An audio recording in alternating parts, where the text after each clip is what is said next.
Hello friend, good evening সবাইকে। তো আজকে তোমাদের জন্য আবার নতুন একটা রিলস নিয়ে এসেছি।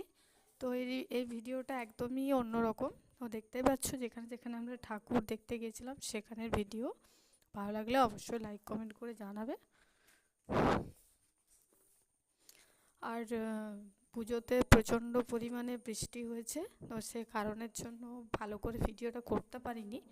আর যতটা পেরেছি তোমাদের জন্য করার চেষ্টা করেছি। তো ভালো লাগলে অবশ্যই লাইক কমেন্ট করে জানিও, পাশে থাকবে। ভালোবাসা দিলে অবশ্যই ভালোবাসা পাওয়া যায়। আর তোমরা যদি কমেন্ট করে জানাও যে ভিডিওটা ভালো লেগেছে, তো আমি আরও তোমাদের জন্য আরও ভিডিও বানাবো। আর শরীরটা খারাপ ছিল, সেই কারণের জন্য এতদিন ভিডিও দিতে পারিনি। তো ভালো লাগলে অবশ্যই লাইক কমেন্ট করে জানাবে। টাটা।